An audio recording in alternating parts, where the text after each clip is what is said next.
In the greatest blitz on Germany, Allied airmen link up their attacks with Marshal Stalin's armies.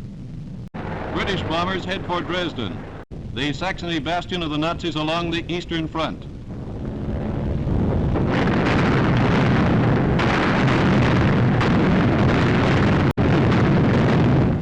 And up comes Goebbels' newest secret weapon, a scarecrow, exploding like a plane hit by ack-ack.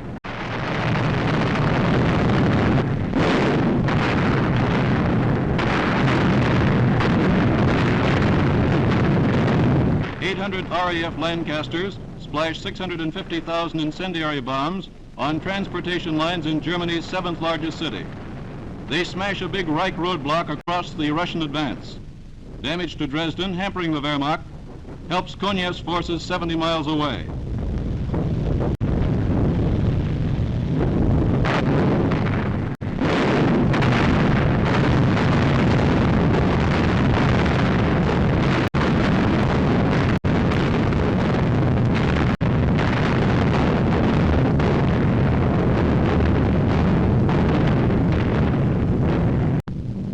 Out of the west, 1,350 American bombers of the 8th Air Force streak their vapor trails into the dawn.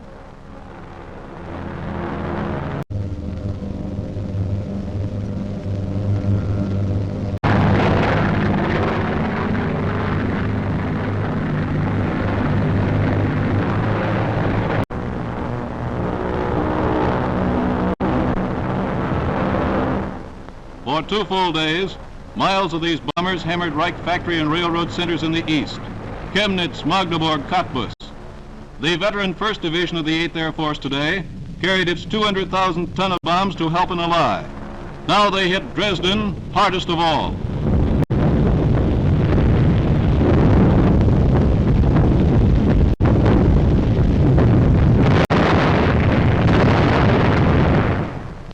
The blitz here, blasting away for the Russians now 45 miles away, links the two-front Allied drive from east and west on Berlin.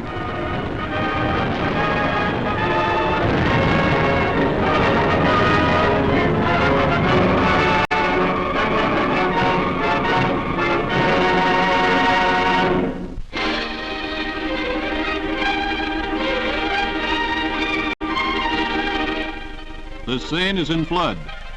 The waters are the highest in 34 years. In this most bitter winter for France, a winter of cold, of hunger, of battered towns, of smashed communications, a winter in which free France lies oppressed by greater hardships than for almost a century, the elements too take their toll.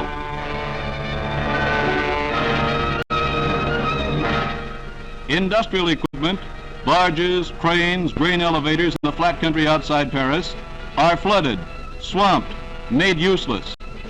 Boats are thrown up onto what had recently been dry land. Viaducts, vital to the supply lines, must be reinforced. The people of Paris smile wryly and say, not enough food, but plenty of water. Water is the only commodity Paris has in abundance. Water and the spirit to carry on.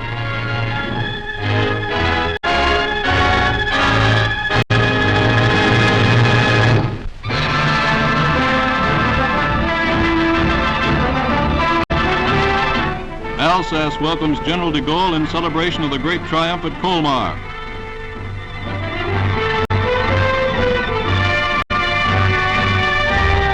As the fighting French of the First Army jab the Wehrmacht back into Germany, at Strasbourg the people gather in their war-torn cathedral.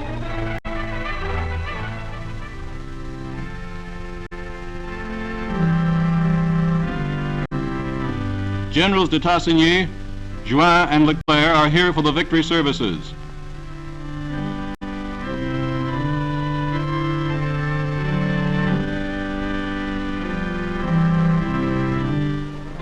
French armor pummeled Nazi fortresses in the Vosges Hills, and French soldiers tore Rundstedt's legions to tatters. Hailed by General Eisenhower, they are decorated now by their leader.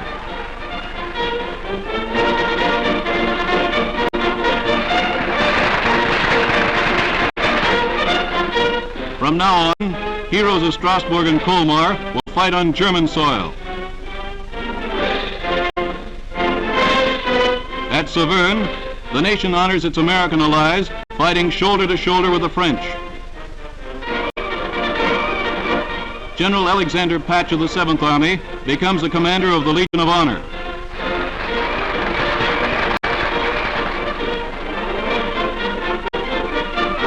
The Grand Officer Award goes to the commander of the 6th Army Group, General Jacob Devers.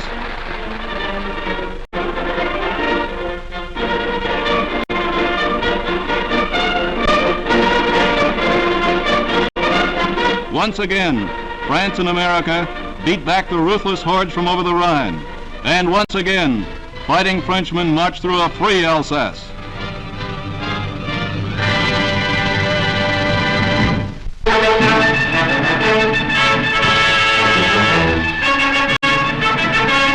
Peace had come to Athens under the warm Mediterranean sun, when Mr. Churchill, met by son Randolph, visited Greece on the return from the Crimea. Others in the party were Field Marshal Alexander, General Scobie, and the British ambassador.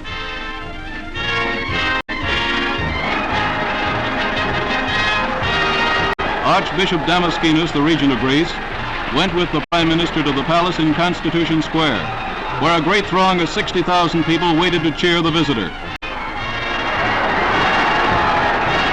Mr. Churchill congratulated them on the end of the Civil War and wished a speedy return to prosperity to the people of heroic Greece.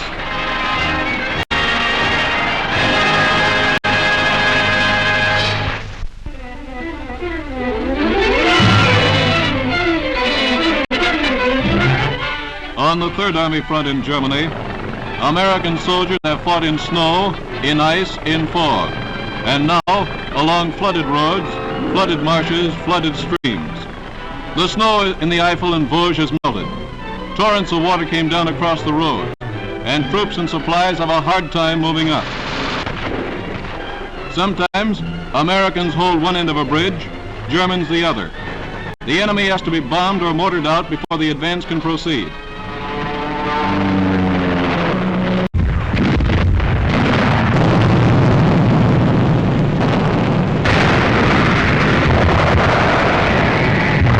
Then a footbridge is built, and the men go over, often under heavy fire from farther up the opposite bank. Over and over, the bridges are hit and smashed. So a smoke screen is laid down to cover the operation, and damp, rainy weather keeps the oil fog close to the ground.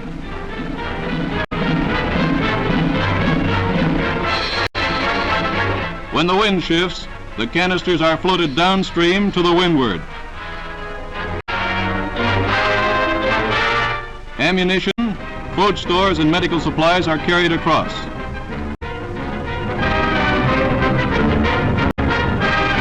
The trucks go over too at a second crossing.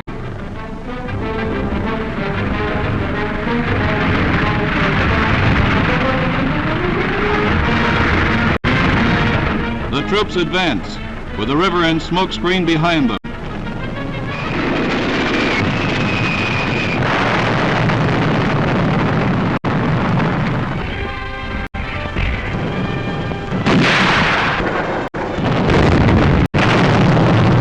Dead Germans. Live Germans. Meanwhile, on the northern sector of the front, the Canadian First Army under General Crerar attacks east of Nijmegen. Cleve is taken. Gau is taken. The Rhine is reached at Emmerich. Field Marshal Montgomery, caught in a traffic jam, decides the tanks have priority and stops for a bite to eat. And the tanks go forward. Here begins the new Allied offensive.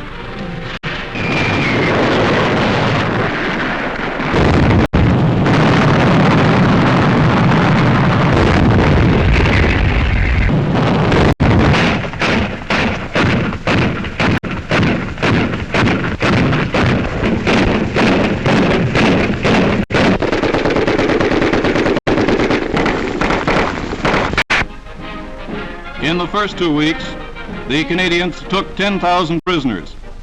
They cleared the Reichswald Forest, cleared a maze of German junctions, broke through 3 belts of the Siegfried Line. And war comes into the German homeland as it came to other homelands when the Nazis were riding high. Germany is learning what it means to begin a war.